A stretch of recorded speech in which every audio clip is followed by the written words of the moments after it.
right, you're live. This is Senate Appropriations, and we're taking testimony today from Doug Farnham, Deputy Secretary, Agency of Administration, regarding the BAA and their proposal for a $3 million initiative to assist more rural communities. With that, Doug, for anyone who's waiting, why we didn't come on live earlier is we were waiting for a quorum because of another meeting. So we apologize for any delay, but that sometimes happens when you're booking meetings throughout the day. So apologies to you, Doug. So you have documents here, and actually the committee did get this material. Adam sent it out after he came, but we certainly want to understand it more. And I know that you've been to a number of committees, including, I believe, economic development here in the Senate as well, or maybe not yet. Senator Romney. Yes, Madam Chair, I did talk to them. Sorry, I know it's hard you've been to so many committees, I'm sure it's hard to keep it all straight. If you would like to walk us through this and the proposal, I think that was the purpose of your coming today, and we appreciate your making yourself available. Absolutely. Thank you, Madam Chair. For the record, Douglas Farnham, Deputy Secretary for the Agency of Administration. So yes, I intend to walk through the Rural Infrastructure Assistance Program section on page 7 of the recommended Budget Adjustment Act. If we do end up having time, I'm also prepared to speak to the FEMA match line item early in the BAA. Yeah, that'll be fine. And I think there were some other potential, I also am involved in the $30 million match for the B broadband grant. Are there any questions around that as well? And we did have some requested language change been submitted to the House as well on the 30 million match. I think the way it's written right now ties it to a specific grant. If that doesn't materialize, but there are other federal opportunities to have some flexibility to use that money for match. That's an excellent point, Madam Chair. Because yes, there are numerous competitive grants for the same policy purpose, floating around, and the important point is to secure the best deal for Vermont. If the match rate on that particular program, it's not the best, but if there's a higher match rate in another program, it could be a better investment potentially as well.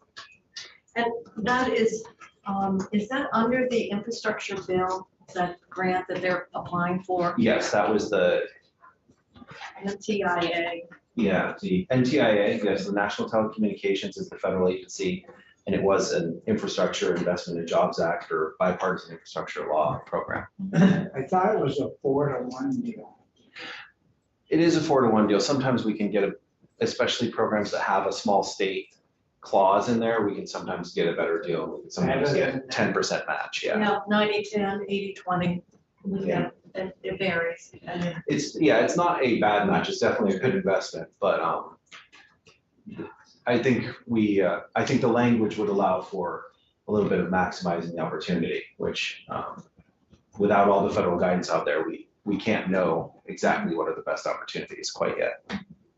Okay. Well, we did get the request for language on that as well. So, and we did have testimony from Christine Hallquist regarding the match, and we did ask her the question: if this did grant, would you still want the money? And her response is yes, they would still like to have access to it. So if there are other ways to support the middle mile initiative, it could be used. All right, maybe we don't need to do anything more on the 30 million. Or do you have a question, Senator? You did see that other memo that Christine sent out, a letter to further explain that request. That's what you're just talking about. That's one that, rather than making it explicitly to provide the match for the NTIA grant, the concern is if there was a better funding, another grant opportunity, with a better funding match, to have the flexibility to use it for that. So rather than not tying it specifically to that one federal grant. But would be tied to only use it for match, so they couldn't use it for something. Yes, and that was, I confirmed that with Rob Fish, that we are talking about federal grants or programs. So it was not, well, we'll take the 30 million if it's only general fund and go use it the way we want. It is specifically to leverage other funding, federal funding, grants or programs. I believe this is the language off the top of my head. And that's what I was referring to. If I wasn't clear, sorry. Any other questions about the 30? No. When is the grant application due? No. So that one, we've actually already submitted the application Yeah. with so we haven't been approved. So the different states are being considered differently. And one of the competitive elements in that program was how much funding a state can commit and how firmly they can commit that. So also having the funding secured in the BAA would help the possibility of our competitive application being approved. I think that's another reason for the BAA asked as opposed to asking for it. But Now, is that grant application, once it's submitted, become a public document?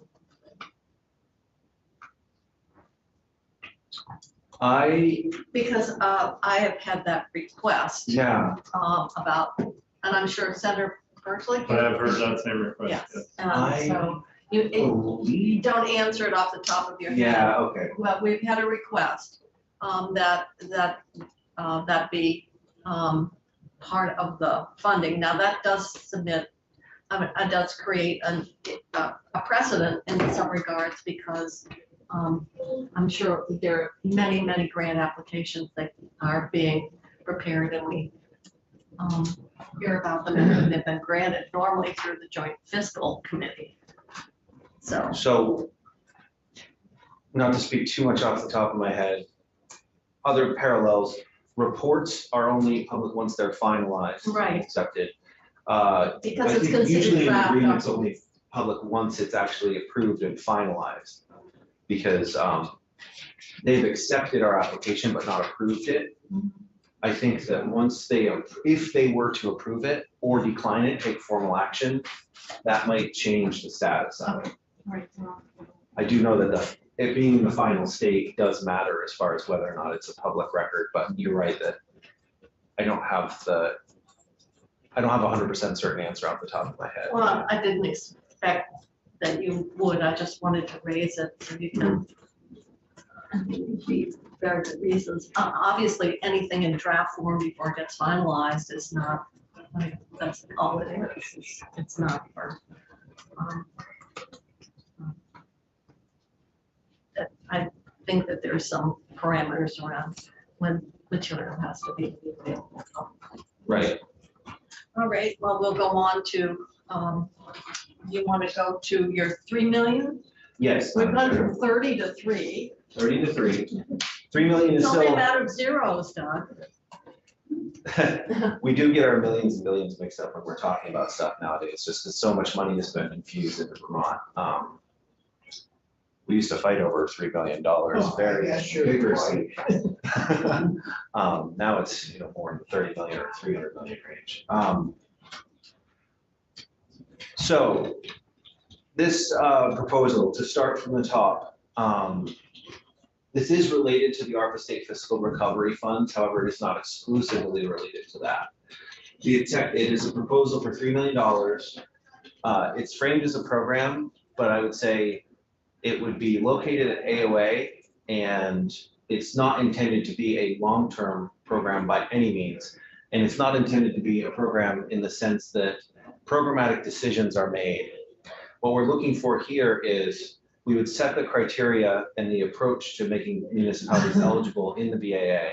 And then AOA would make that technical assistance available to the towns that were eligible for it. And we would not be in the middle of that. That's one of the principal elements for me.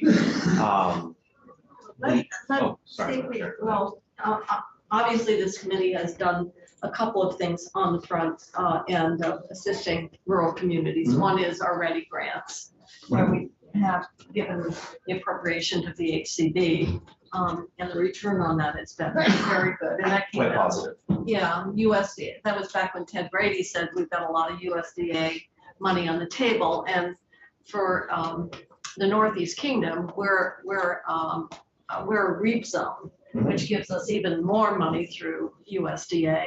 And then we did fund both the league, as you know, and the RPCs. So the question becomes one of how does this fit with the resources that are already out there? And Absolutely. because we do recognize that the capacity of certain towns are quite different, and we recognize that. That's why we put the money in the way we have.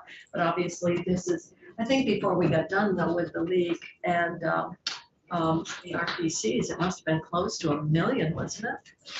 So Madam Chair, I believe the OCT was 800,000. Yeah. And that was for high-level technical assistance, and they've been extremely valuable in that role. I think setting the general landscape and from a high-level communication perspective. I could be wrong, hopefully I'm not, but I believe the RPC's got about 2 million for increased technical assistance. But both of those investments were general. So they lifted the water level, but for towns that need a lot of support, it didn't really change that much for them because they need a lot more support. I think the strongest parallel, you mentioned Ready, Madam Chair, that's a very strong parallel to what we're doing here. And we actually had conversations with BHCD about Ready, and they would probably be one of our retainers for some of the services. The big difference is scale and scope. Ready does grant writing and some services, and they have a relatively small budget. Now that small budget has pulled in a lot of money, and they could only scale up so quickly. So they would likely be, I think, one of our retainers to deploy some of the services. But they do a lot of the grant writing, a lot of the help with the initial stack. But they don't necessarily manage the project for that town for an extended period of time. So I think the difference here is that the support to the RPCs is generalized, but it's the same scope of services that we lay out on page 8. Yes. What document is that? In the budget adjustment act. The language here, this stuff. So The one you referenced the other day.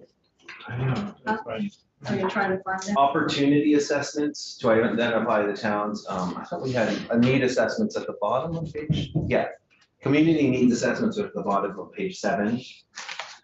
Really figuring out, okay, helping these towns figure out what they need to do, helping them with their civic engagement, helping them build support for a project. None of us want to invest money in a project where a community is split and not certain they want to go forward with something, right? And sometimes it can take an investment of time and resources just to get to that point where everyone agrees this is the right project for our town. The opportunity assessment to line up federal grants, application and permitting support, and then project management implementation support. So the idea would be to have this list of services with the retainers by area. So if you're, the current version of the index has Versure on it.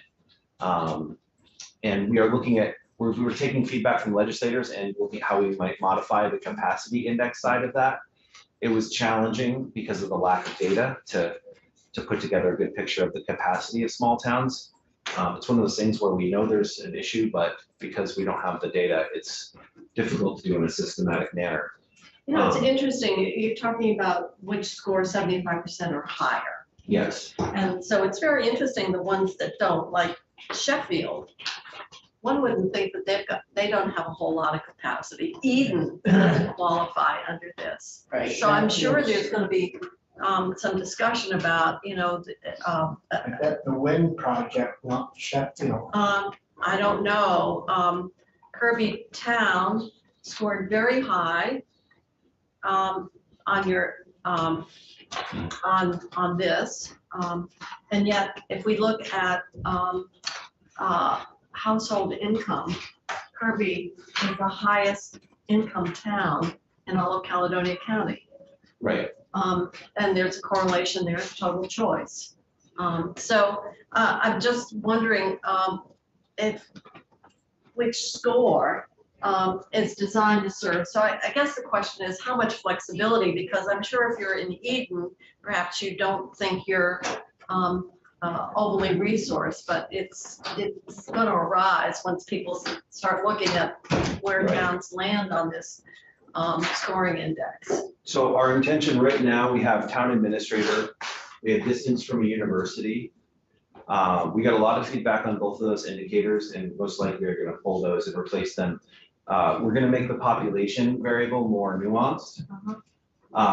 Include an element for the municipal budget, because Dover keeps getting pointed out to me as one that's high on the index, but they have over $6 million municipal budget.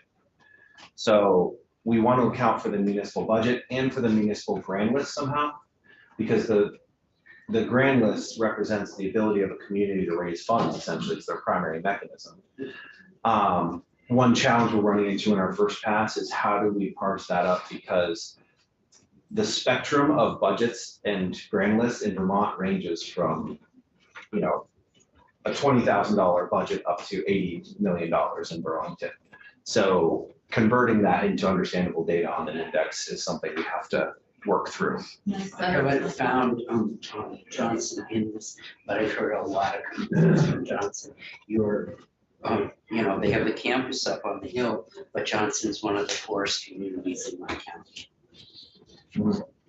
So on the needs side of the Walden, score, Wilton, or don't score. So maybe under this changing what you're using for weighting and what is included in your formula will maybe alter some of this. So we shouldn't spend a whole lot of time on this because it's subject to revision. I think we're actively working on the capacity side. We do feel like the need indicators were more commonly sourced indicators found in other indices, and it was easier to put together that picture, like percentage of population above 150% of federal poverty level. That gets at the income of the town. Labor force participation rate, grand list growth rate over town to know whether that town, whether their property values are going up or down in the trend line. Yes, we'd be open to feedback on the need side of the index, but that seems relatively stable. Most of our feedback has been on the capacity, that it's not capturing enough of the nuance in Vermont towns. So yes, we are reworking that, but I would say, I think it's helpful still to have it in front of you that this is the format that we're proposing. I think the priority is to get the $3 million to communities that need it. The reason we're proposing an index is because we need some sort of pre-approval mechanism to move quickly. If we have to do a fact-based evaluation of every community before providing them assistance, we're not going to be able to move fast enough. If every conversation is a case-by-case conversation. So I think that, yes, the use of the index, I think a lot of people are talking about it, some positive reactions, some negative reactions, I think. But the idea behind it is we need to move quickly to provide resources to some of our smallest communities that aren't engaging in our programs right now.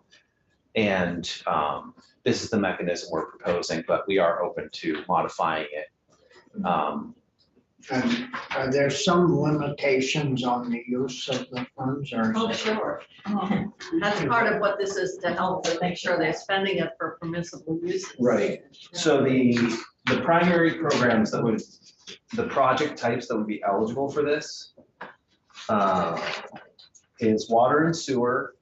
These are primarily aligned with the ARPA buckets. If you want to look Yeah. at this document that was provided along with the spreadsheet, the language is right there on page 7. And the other document that was given out by Adam was, that came with it was this. So, so Ginny, you've got it, right? You've got I'm the- not, I don't have a spreadsheet. I just have Well, do you have the? this. No, this is the language. This is for the governor's budget Oh, adjustment, I this got it. document. And that right here. Yeah, Yeah, okay. Bobby, And the Don't- spreadsheet, what we're looking at? Well, no, we don't need, don't worry, the spreadsheet says 3 million, and this is really telling you what, First day, what the 3 million is for. first day we're here. So it's water quality, housing development, workforce development, business supports, I mean, this is fairly broad, certainly. Yeah. It's intended to align with the ARPA buckets that were set up by the legislature and the governor over the last 2 years. There's a catch-all category at the end where AOA could determine that a project is necessary for economic development. Obviously, we want to be careful exercising that discretion, but projects don't always fit into the neat buckets, right? But I think the idea is projects that would be eligible either for ARPA or potentially for bipartisan infrastructure law funding or Inflation Reduction Act funding. We have, like Ted Brady talked about the USDA funding some time ago, we have a lot of municipal development funding that's either in our Vermont programs right now making its way through, and we want to make sure towns can react to that and participate, or at least get ready for a bipartisan infrastructure law program or an IRA program, or the omnibus package even had some more spending in it. And I think this is our opportunity. I don't want to be overly skeptical, but I would be surprised if larger funding packages came out of Washington anytime soon. So I think we've got our slate of opportunities and we need to maximize those. And this technical assistance is in the hopes of, if we start some of those projects, we get those match rates, right? We get federal money into those communities where we're getting $3, $4, $5 for every dollar we invest. That's going to be economic stimulus to those smaller communities. And one of our talking points in the administration was always transformative projects. Transformative doesn't mean huge. It doesn't mean, a giant dam necessarily. A residential water system could be transformative for a small community where they're looking to, make some reasoned and reasonable changes in their downtown structure. And I think some towns are still struggling even to complete their town plan, and which is a linchpin for a lot of activities. And these funds could be used to help them complete their town plan so that they can engage in these types of projects. RPCs are doing that as well. Right. Senator Lyons and then Senator. Oh, no picture. No, it is a new picture. I think, are those cows It looks like it. Could be sheep. or sheep? I can't see. Pig. I say they're sheep. Very good. Very good. Yeah, the Sheep. barrel. Well, we have to ask this guy over here. Is he? I can't see, I'm at an angle, so. It's sheep. Well, No, that's I think me. it's pig. They kind of look like pigs over there. Well, maybe it's a mixed herd. So your question. My I think you've question. done your time now. No, that's what I'm thinking. So I have a town in my district, it's a small town, it's Heinsberg, and they've had this struggle with their septic infrastructure now for years, where it's gotten very expensive to do the modern treatment. So will this be available to them to sort You of? have to look and see where they are in the index. I know, Right. I don't have Johnson's that. at the bottom. I know, poor Yes, Johnson. I know, and that's why I brought Johnson up, but they got a college up the hill to. Wolcott, Yeah, Wolcott, if where it's did enough. you get that? Oh, Where did that come here it from? is. It was with the material that we had. Well, if you go to the committee site, you can pull it up on. Oh, it's on our webpage. Yeah. And then you can do a search by name. Uh-huh. And we are removing the college indicator that dropped Johnson down. Well, it dropped a lot of the towns in the Northeast Kingdom too, Oh, because I of see. Linden. This is neat. It did drop them a little bit, but yeah, the actual town with the university in it was, that was a practice we pulled from other under indices, but decided we're moving away from it. It's hard to see, 41% You have an score Island Pond.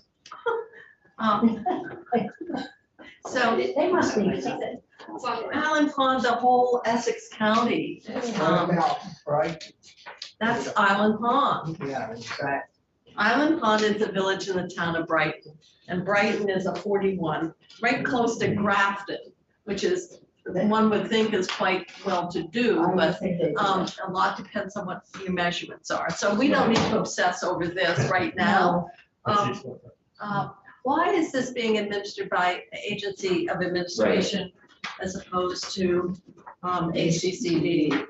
Right, so this is intended to be, we do feel there's a high level of urgency here. We only have less than 2 years to obligate the funds. So within, 22 months, we need to have the full 1.05 billion obligated, meaning there's no more opportunities for anybody new to come in the door. And so every day that we wait, that's less time on the clock for a small community to come together, figure out what they need to do and participate. We've looked at our projects that have come in the door. Right now, we have about 222 million of confirmed infrastructure projects. About 66 million of that is in Chittenden County. 3 or 4 other counties have about 20 million, and then it drops off pretty steeply. I apologize for not having that chart handy, but I can retrieve that as well. The reason it's in AOA with all of that is that it's intended to be a short-term program. If we seed it in ACCD, I think that potentially sends the message that it is actually a policy program and that ACCD could become involved in the long run. I do think the RPCs do fill this space. And the reason we're proposing to administer it through AOA is to provide a vehicle to provide additional funding, but we don't have the exact map of where all of those dollars will be deployed across the state. It's a statewide program. So the RPCs will be the main retainers most likely. And then as they get requests, the picture will fill in of exactly where this money will flow to. Because even if the town is high on the list, Searsburg is extremely high on the list. However we measure it, they usually come out of the top of the index. We tried multiple methods and they were at the top of the index with all the methods. They refused the federal funds. They're the only town in Vermont that did so, partly out of a fear of federal requirements and capacity. And so not all the towns on the index will participate. Some towns are good where they are, right? So it really comes down to what the towns need. And I would say in the spectrum of our state programs, not all of our programs are ideal for smaller communities. Some of them, like 3-acre stormwater, are more appropriate for larger municipalities. So there's plenty of areas where larger municipalities are the only ones that are going to be competing for those dollars. And this index and this technical assistance won't really change those programs at all because of the nature of those programs. So these aren't monetary grants, but it's services support. It's like technical assistance from staff at AOA. So getting the assistance to the towns is the important part. We'd like to maintain the flexibility to be able to do both, provide the retainer agreements. And if a town identifies a part-term rate source that they want to work with directly, and they've set up that relationship, we might want to be able to engage and directly grant them the funds to set that up. But it doesn't provide match for grants. Well, it could be used as match, Madam Chair. I've talked with the RPCs about this. If a town is receiving these funds for planning, if the program allows pre-development costs and planning costs to be part of the project cost, then some of this money that is general fund, because it's state dollars, is non-federal match. So some of it could end up being counted as non-federal match in a federal project. Most of our ARPA programs don't require a match, so with an ARPA program, it's not necessarily a barrier. All right, well, we have a, So if a community asks for them, because it just says upon request, you'll work with them if they hit the 75%. There won't be competitiveness amongst those that are 75% or higher. One piece of feedback we've received from multiple legislators is they would like an appeal process, maybe for towns that are between 50 and 75 on the index, or maybe not even linked to exactly where they are on the index, but for them to just come to AOA and say, your index is not right. It's an index, it's not perfect, but we could perhaps work in an appeal element so that some towns could be added to the list. After the year, or because of the appeal? One thing I've testified on already is that the year was probably a bit too long. It's probably better for us to reevaluate after 90 days or so. One thing the governor mentioned in the press conference just now is one nice thing about having this in the BAA is that, to be frank, if this passes, it's going to become my life for about 2 months. So I don't have much of a life, though. Do you I want don't have that? much of a life already. I But believe that. I would be driving this program forward as quickly as possible so that we can get information back from towns so that if any corrections need to happen in the big bill, say we get oversubscribed and we could bring that information back in time for it to be considered as part of the big bill. That's the advantage of launching in the BAA as well.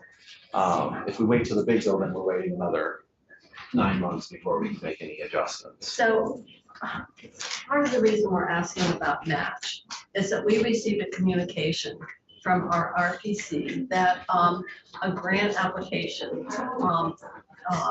is under development, and it had to do with broadband in a rural area. It was done by the Center for Rural Innovation, and it was a partnership with NBU and NBTA and so forth. It would require 350,000 match, which they would like to be made available. And they got the impression from talking with someone at ACCD that possibly, oh, that's what that 3 million's for. So my question is, did you envision, that would go very, very quickly if you're saying in addition to the assistance, it provides also financial assistance in the form of the match. Now, there might be times that you would want to provide the match because it is rather than town by town, it actually benefits an entire region of the state. And there be maybe other considerations. So I was looking at this language, and I was saying, well, the only thing I could see that you could squeeze it under would be accessing, because if you don't have the match money, then you can't access the grant. So your language up to support rural communities and accessing and managing competitive grant funds. So I was thinking, well, maybe that's the door that people are looking at in the administration to say there are times which we would actually take this appropriation and use it to actually be the dollar match. So we weren't thinking that it would go directly into capital investment. The only subset where we were thinking it would be able to be matched is where that technical assistance could be considered non-federal match. A lot of programs allow in-kind contributions to the program budget.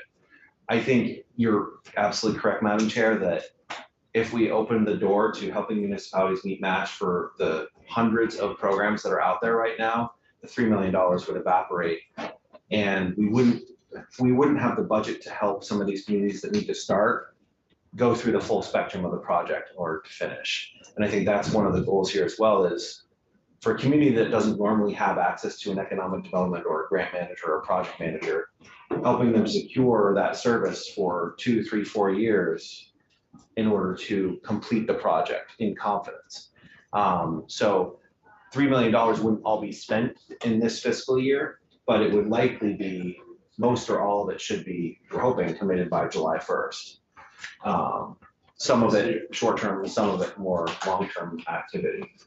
So I'm just not sure, maybe I don't need to know, but where's the money going? So it's not going to be grants to the towns, it's going to be these services, sorry, and maybe I missed this when you're talking about the It would go to the RPC, so you're going to, in our area, another logical one is NCIC, Northern Counties Investment Corp. Who've done You a do lot grant of- agreements with those that give to provide the services to the towns that request. Retainer contracts, yes. Grant agreements, if a municipality needs to engage with us directly, but most likely a retainer contract. But I think flexibility is good there with dealing with federal rules. If a grant agreement is more advantageous for the federal rules, we'd like to be able to pivot and establish a grant agreement to take, Yes, Bob. to fit the best. I've heard up in my district that conservation districts will work and help farmers besides communities, but they they work with the communities to do grant writing and managing. So would they be eligible to be like the, To be on retainer, or they could submit a proposal, I imagine. Yeah. When we were initially scoping this, the question of, well, why not give the money directly to the RPCs came up.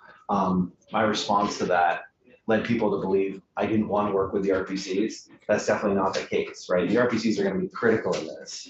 Yeah. I just think it's a statewide issue, and that's why it should flow through AOA. And the connection to the federal programs is the other reason to cite it in AOA right now. But yes, depending on the nature of the project, they may or may not want to get involved in that. I think we'll have five types of services that a municipality could not apply for, but engage with the retainer on.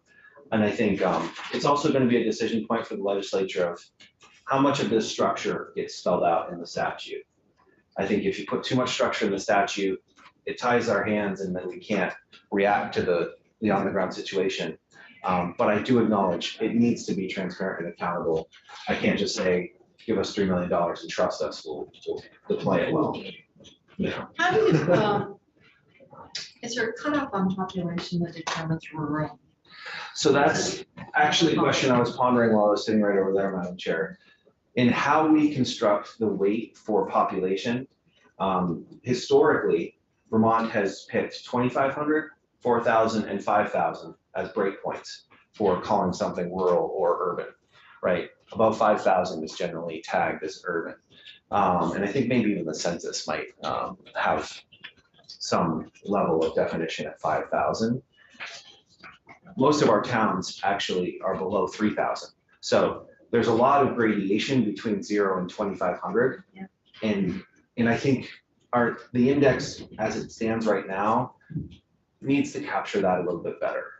The gradation between, and someone asked me from my background working with property valuation, working with towns and at the tax department, what's the right size town? And I was like, are you asking me to put my foot in a bear trap right now? I think that varies by the community and what the community's goals are. But we said that between 1,000 and 2,500 is the most common fact pattern in Vermont, and with some level of administrative capability. I think that's the most frequent community size in Vermont, the most kind of stereotypical town size. see, I don't recall what Reddy has for size. Might be 3,000, the number. Did we even put in a threshold? There's a, Yeah, there's a threshold on. it's either 4,000 or 5,000. It is, see, up that way. Yeah, That's fairly, 4,000 that'll be catch. is 220 out of Vermont's 252. I was gonna say that must capture just about everybody, except for you over in Chittenden County. Yeah, none of us, Yeah. except St. George. Well, it's true. And you've got a big It's trailer high park on there. the list. And- I know, it does. In terms Some of infrastructure, yeah. They could use some septic. And I think in talking with VLCT, one of the most common needs out there is going to be water systems of varying sizes, right? They're kind of foundational to growing as a community, and it's one area where we know there's a lot of need. Yeah, a lot of towns or villages are at the capacity of their treatment systems. Sewer and water. Yes, And are you assuming 100% would go out, or you were gonna have to hire people or other admin costs at AOA? Right, so. that's why Doug's saying his life is gonna I be know, spent, right? because he's already salaried and we can work him 24/7 and he doesn't cost anymore. I don't even have the mandatory 4 hours of sleep every night. The military has. That's right. So we do have 2 limited service positions. Actually, one of them is vacant right now, but we're working on filling it. The 2 limited service positions are related to ARPA administration. And so they're funded with the appropriations that AOA got for, it was $6.5 million the first year, 10.5 the second, 17 million for kind of across the state generic administrative costs that couldn't be sourced to a program. And so those 2 limited service positions help with the reporting and the finances for ARPA, and they would be the ones handling the invoices.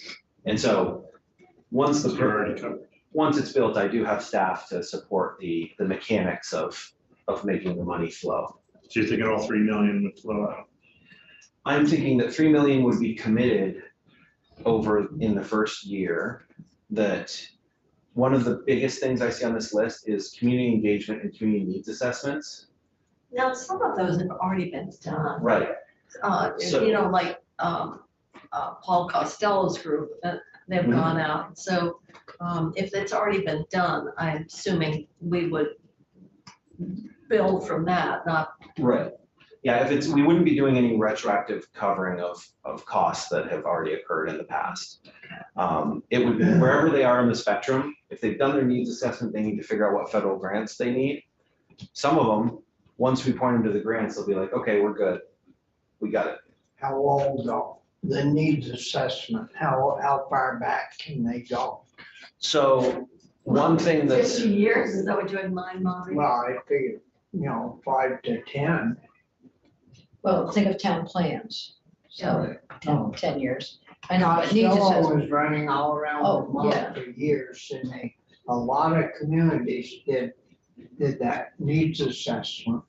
But they didn't have the resources to follow through, so they're still sitting on the shelf, and I guess it would So- probably depend on the extent to which that plan has relevancy, right. now. And I think one thing that's different about this, even though the money is seated in AOA, is that we wouldn't be telling those towns what they should or shouldn't be doing, or what stage they're in. They would be deciding what stage they're in and approaching the services. Now, when they start talking to the RPCs are gonna give them their professional opinion on how good their current plan is and if they need to revisit it, things like that. And that's leveraging that relationship between the towns and the RPCs. I think part of it is just, part of the result of this would be the RPCs having additional resources in a focused area to help a specific subgroup of communities. So in proposing this, you're thinking, I mean, do you have a sense of how much potential there is out there for federal dollars that are subject to competitive grant applications? Because obviously, part of what this is designed to do is help towns identify those sources. Is there some kind of there's gotta be in federal government, some kind of depository of all the different grants and what area and what the requirements are? So to help me with this work, Madam Chair, I am getting, I just actually started up this phase of AOA oversight of the pandemic funds. Guidehouse is advising us, AOA, on, they're evaluating the opportunities Vermont is taking advantage of in bipartisan infrastructure law and IRA, and they're doing kind of gap analysis for us. And part of that is looking at not just the state, but the municipalities, or what programs we're not advertising to our citizens that we should be advertising to our citizens. So they're helping us try to catch the gaps. One thing I know about the bill funding just for A&R water funding, the match request we have in the big bill, it translates to over 300 million of water funding, right? As you parse that out, a lot of that funding, just based on the portfolio of our water programs, is more appropriate for larger communities. Some of it's appropriate for smaller communities. So I think in the context of smaller communities, there are definitely millions of dollars of opportunities that are coming up. But it won't be limited to just the, Right, those three sources.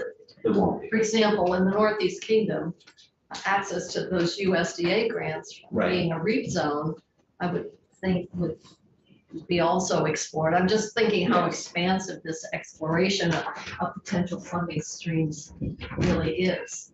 I think $3 million, depending on which planner you talk to, will translate differently. But $3 million will produce anywhere from $10 to $12 million worth of projects, all the way up to $30 million, depending on the type of project and kind of the match and everything that you're getting out of that. I think with this technical assistance, there's definitely a multiplier effect. And I think I would be very surprised if we didn't pull in more than $3 million of federal funds related to these efforts. I would hope so. Right. Oh, we should give it to the entities that if we gave them $1, that we'd get 21 in return. That was a few years ago. I thought we should just give them the entire state budget, and then we wouldn't have any work to do. 21 to 1 return, Sounds good. doesn't it? There's a lot of social calculus in this room. That's what, when I was sitting at the other end of the table, the chair said to me. So, but that was a long time ago.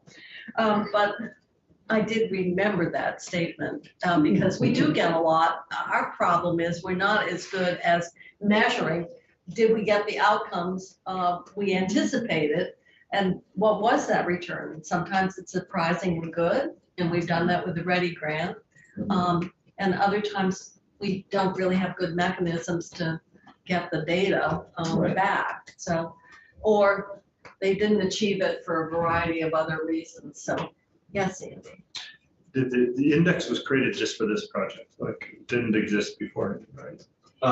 It was created for 2 uses, this project and to act as a prioritization or weighting mechanism within ARPA state fiscal recovery programs where it's appropriate or where it makes sense to apply it. Now, So does that mean you're gonna like send it out to all the other agencies and departments, say like if you have an ARPA grant or even not an ARPA grant that you wanna target these communities, here's the tool you may or may not want to use? yes, the guidance is you should try to incorporate this in your, this is based on the Treasury recommendation. It's not a Treasury requirement. So it does not have the capability to override Vermont statute or adjust Vermont regulations or anything along those lines. But if it's appropriate, if it's a municipally focused program, then we recommend,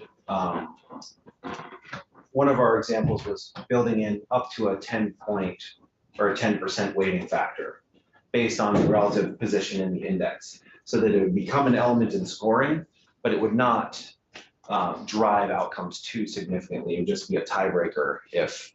So who developed this? I was just wondering. So I oversaw the development. Guidehouse staff did the statistical work and the data gathering. We used the social vulnerability index and the rural capacity index as starting point. Vermont has a Vermont social vulnerability index. We took a lot of our practices from that, like our acceptance for error. It's the same, we used in that index. We looked at the rural capacity index, and then we, like with labor force participation rate, that's an area where the governor feels very strongly that that is very indicative of a community's health, if how much of your population is able to participate in the labor force. So there were a couple of variables that were incorporated because they were close to our strategic planning. Other question, I just am looking at the clock here. I realized we started late, so we have health access loitering in the hall. Other questions? We know that other committees now be looking at this whole approach as well. So I do have a lot of questions, but just to ensure that the fairness of this with respect to members of a larger community who may have social impact, because you're using social in here, quite a bit. So it's not just infrastructure. So I think about people who are homeless and, as you said, unemployed. and poor. And poor. Right. So The need index Pretty tries to capture ridiculous. that side of it a little bit better, Senator, yes. okay, but it does make sense if the goal is to encourage economic development in rural parts of the state. So that, I mean, for me, it sounds like that's the goal for this particular inventory. Right, our hypothesis was that we're not seeing the applications coming from smaller communities. It's not that we've received all the applications and we ended up giving it to the larger communities because the applications were just stronger. We're just not getting them in the first place. So we're trying to generate more project applications. The best way for you to look at this is you won't have to send us some of your Chittenden County money if we get it from this Well, program. I'm all for that. So you should feel good Well, about it. We're gonna keep, So, From my point of view, we're when gonna I've keep got, 75. I've got 3 villages in Lamoille County, and the towns don't all rank highly here, that have no septic systems, and they're right on the river, and numerous houses in those villages are really sending, they have failed systems right next to the Lamoille River. You're not going to be getting their effluent Exactly. if we can get that, which I think would be a plus. I think you ought to so I send think, A&R at this point, unless there are more questions of Doug, I'm gonna,